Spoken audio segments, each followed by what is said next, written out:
প্রকাশ্যে তাদের মৃত্যুদণ্ড কার্যকর করা হোক, যেন দৃষ্টান্তমূলক শাস্তি হয়, ভবিষ্যতে যেন কেউ এগুলো করার জন্য সাহস না পায়। আমি শুধু একজনের বিচার চাই না, আমি চাই বিচার প্রতিষ্ঠিত করুন। এটা ওপেন স্টেডিয়ামে যদি বিচার করতো সরকার, খুব ভালো হইতো।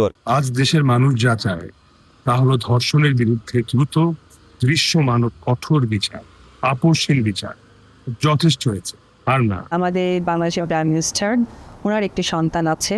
এটা আসলে আমরা সাধারণ জায়গা থেকে যতশোবারই বলি না কেন, এটা আসলে কতটুকু কার্যকরিতা হয় আমার জানা নেই। তবে আমি বাংলাদেশ সরকারের কাছে গতকালকে দেখেছি উনি গেছে। তা আমি এটুকুই বলবো যে একজন প্রাইম মিনিস্টার হিসেবে না, উনিও একটি মেয়ে সন্তানের বাবা।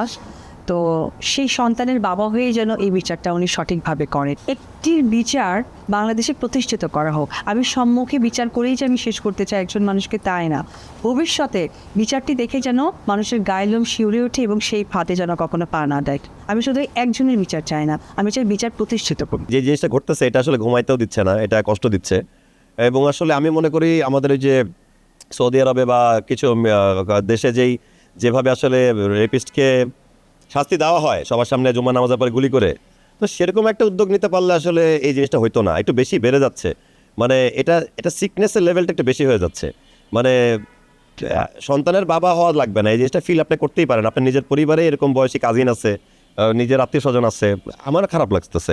সো এটা বিচার হওয়া উচিত সবসময়। এবং এটা ওপেন স্টেডিয়ামে যদি বিচার করতো সরকার, খুব ভালো হইতো আর কি। তাহলে কমে যেত আর কি। মানুষ সত্যি এটা যদি হয় তাহলেই কমতো, এছাড়া কমবে না। রামিসার যে হিসাবটা, এটা আমাদের সাধারণ বাংলাদেশের মানুষকে আর কবে সচেতন হবে আমি জানি না।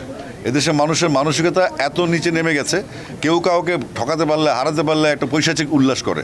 তো আজকে রামিসা হবে, কালকে আরেক রামিসা হবে, পরশু আরেক রামিসা হবে। আমরা যদি নৈতিকভাবে ঠিক না থাকি, আমাদের সমাজ সংস্কার যদি মানুষ স্বতঃস্ফূর্ত না হয়, মানুষ যদি তার নিজের ভালো না চায়, সে মানুষের ভালো চাইতে পারবে না। তো সুতরাং এই রামিসার ঘটনাটা কোনো বিচ্ছিন্ন ঘটনা নয়, এটা ট্র্যাডিশনে পরিণত হয়েছে। এটা শুধু পত্রিকায় আসছে বা মিডিয়াতে আসার কারণে আমরা দেখেছি।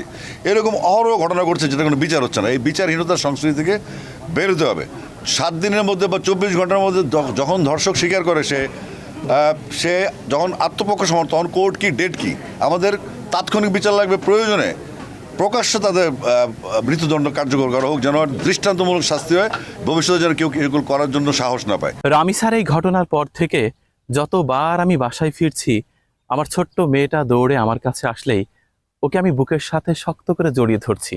মনে হচ্ছে আমার এই বুকটা চিরে আমার মেয়েটাকে বুকের মধ্যে রেখে দিই, যেন পৃথিবীর কোনো পুরুষ ওর দেখা না পায়।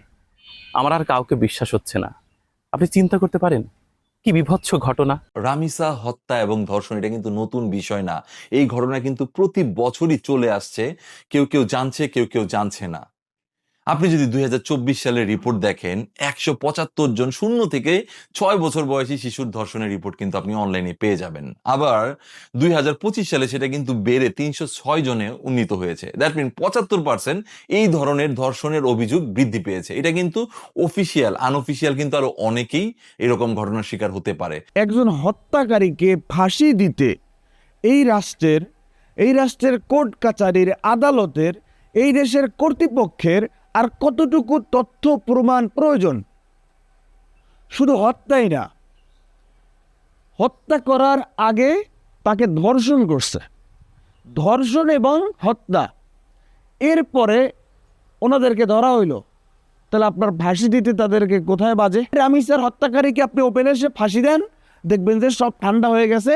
মানুষ আইনের প্রতি শ্রদ্ধাশীল থাকবে, এই দেশের বিচারের ব্যবস্থার প্রতি সম্মান জানাবে। যে কোনো উন্নত দেশের মানুষেরা সাধারণত কোনো প্রকার অপরাধ করার সাহস পায় না, কারণ একটাই, তারা জানে অপরাধ করার সাথে সাথে তারা আইনের হাতে ধরা পড়ে যাবে এবং খুব দ্রুত সময়ে তাদের কঠিন বিচার হবে। অথচ আমাদের দেশের অপরাধীরা তারা জানে যে অপরাধ করার পরেও তারা বেঁচে যাবে কোনো না কোনো উপায়ে। এই জন্য ধর্ষণের মতো জঘন্যতম কাজ করতেও তারা বিন্দুমাত্র ভয় পায় না। আমাদের দেশের এই প্রেক্ষাপটে যদি কোনো প্রকার সংস্কার আমাদের দেশে প্রয়োজন হয়ে থাকে, তাহলে সবার আগে ওই ধরনের জঘন্যতম অপরাধীদেরকে শাস্তি দ্রুত সময়ের মধ্যে নিশ্চিত করতে হবে এবং এমন কঠিন শাস্তি তাদের দিতে হবে, মানুষ যেন মাতাল অবস্থাতেও, মাদকাসক্ত অবস্থাতেও ধর্ষণের কথা মাথায় না আনতে পারে।